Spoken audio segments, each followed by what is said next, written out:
Dad आप ये क्या कर रहे हैं डैड?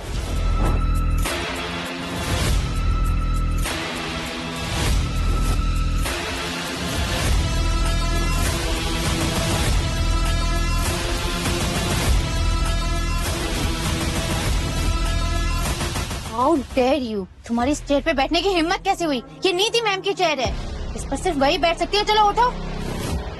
रेंटेड कपड़े पहनने वाली रेंटेड औरत। अच्छा, तुमने देखा है कभी मिस नीति मल्होत्रा को? नहीं।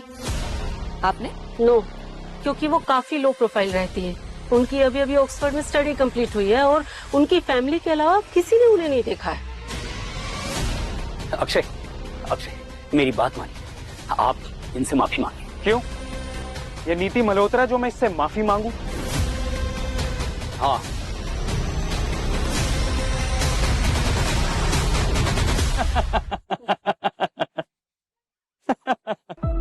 ये लड़की और मिस नीति मल्होत्रा तुझ जैसे छपरी से क्यों शादी करेंगी भला?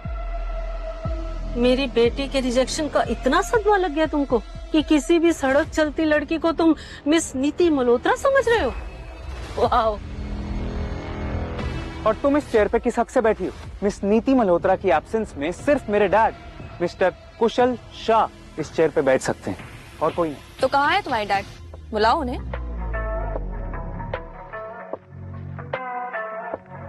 डैड कहाँ रह गए?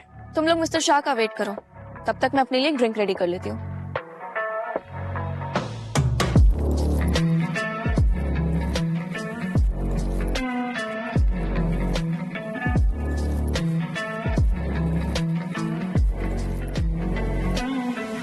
One wine, please.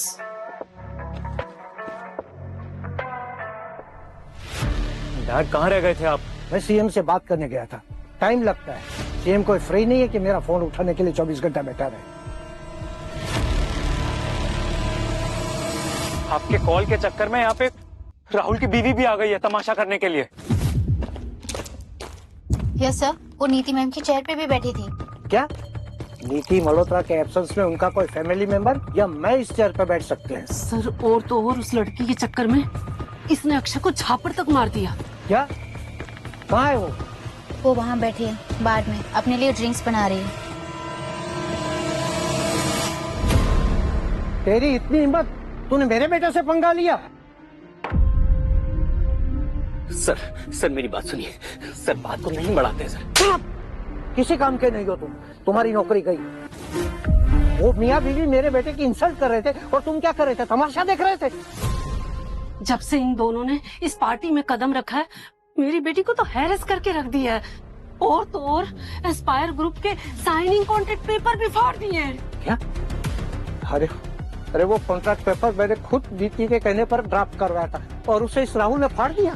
जी हाँ, और आप कुछ बिगाड़ भी नहीं पाओगे। तू तो मरेगा, तू तो गया। तुम क्या कर रहे थे? क्या कर रहे थे तुम जब ये पेपर फाड़ रहे थे? तमाशा देख रहे थे? पता है वो कितने इम्पोर्टेंट पेपर थे वो? तुमने क्या किया? सर आई नो पेपर्स बहुत इम्पोर्टेंट थे, पर आप तो दोबारा निकलवा सकते हैं ना? नहीं निकलवा सकते ना, यही तो समस्या है। एक इम्पोर्टेंट पर्सन के कहने पर स्पेशली ड्राफ्ट करवाए थे और उसके ऊपर लुम्बोस ग्रुप का स्टैम्प भी था। क्या? शिखा को लुम्बोस ग्रुप से रिकमेंडेशन आया था? अरे लुम्बोस कोई छोटी मोटी कंपनी नहीं है, उसकी ब्रांच देश के हर इंडस्ट्रियल सेक्टर में है। एनर्जी ले लो, पेट्रोलियम ले लो, टेक्सटाइल ले लो, कोई भी ले लो। मॉम, रणविजय जिंदल लंदन में सिर्फ एक कॉलेज स्टूडेंट थे, लेकिन उनके बिजनेस मॉडल से इन्वेस्टर्स काफी इम्प्रेस हुए और रातों रात मल्टी बिलियनर कंपनी बना दिया। अब एस्पायर उनके साथ देखो टीवी के लिए कोलैबोरेशन करना चाहता है। ओह माय गॉड, और इतनी बड़ी कंपनी से तेरे लिए रिकमेंडेशन है। Think, oh baby, I am so proud of you. और इसने वो पेपर्स फाड़ दिए। तुम मेरे साथ ऐसा कैसे कर सकते हो? मुझे सक्सेसफुल होते हुए नहीं देखना चाहते ना? ट्रस्ट मी शिखा, तुम्हें सक्सेसफुल देखकर मुझसे ज्यादा और कोई खुश नहीं होता, पर तुमने मजबूर किया था मुझे इन पेपर्स को फाड़ने के लिए।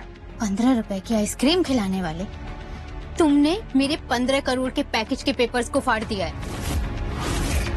तुम जितना साल में नहीं कमा पाते थे ना, मेरे आगे पीछे घूमने वाले मेरे आशिक मुझे गिफ्ट्स दे देते थे। पैसा पैसा, बस पैसा पैसा करते हो तुम लोग। प्यार व्यार पैसे एक दिखावा था।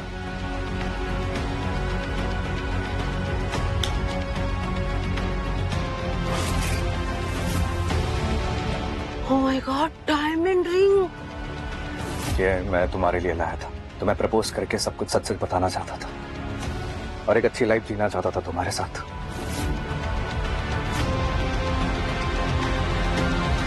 तुम्हारे पास इतने पैसे कहाँ से आए इतनी एक्सपेंसिव रिंग खरीदने के लिए? ये कोई एक्सपेंसिव रिंग नहीं है, स्टेशन के पास से खरीदी हुई सस्ती कॉपी है। 50-50 रुपए में मिलती है ये। नहीं नहीं नहीं, ये ओरिजिनल है। राजस्थान में मेरे रिलेटिव डायमंड बिजनेस में है, मुझे असली नकली की पहचान है। तुम चुप करो। अमीर गरीब का फर्क समझ में आता नहीं और डायमंड का फर्क समझाने गए। अमीर गरीब ऊंच नीच, जब तुम लोगों को सच्चाई का पता चलेगा ना, तब पैरों तले की जमीन खिसक जाएगी। अब से मेरी बात ऊपर तक हो चुकी है, तुम जो चाहे कर सकते हो। तुम्हें मेरी परमिशन, जाओ। Thanks dad.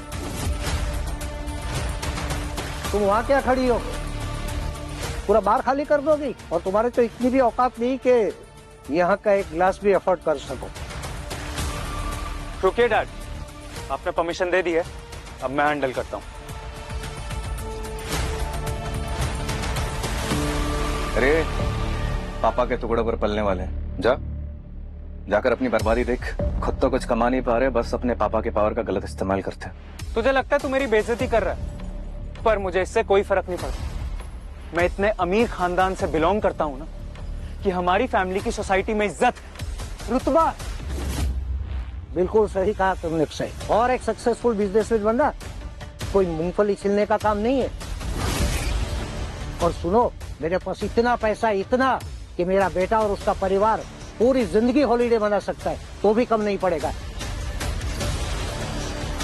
शिखा, मैं क्या कह रही हूँ, तू अक्षय को पटा के ना उससे शादी कर ले।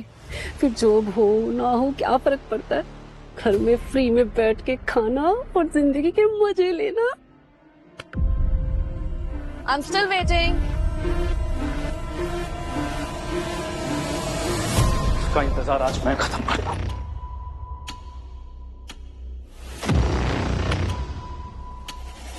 डैड, यही है वो लड़की।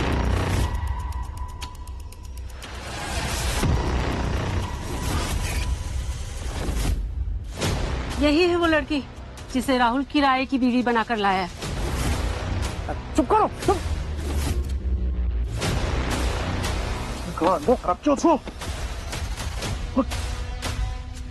हाँ तो मिस्टर शाह, आप मुझे और मेरे होने वाले हस्बैंड को मरवाने वाले हैं ना?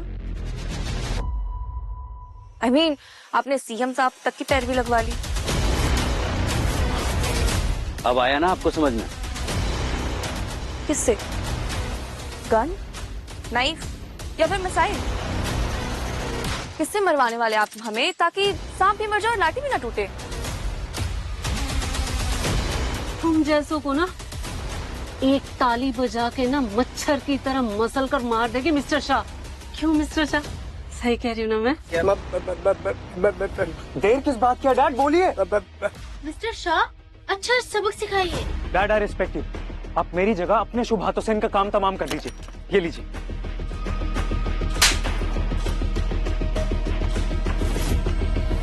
आगे देखने के लिए डाउनलोड करें स्टोरी टीवी ऐप और 7 दिन का फ्री ट्रायल एंजॉय करें।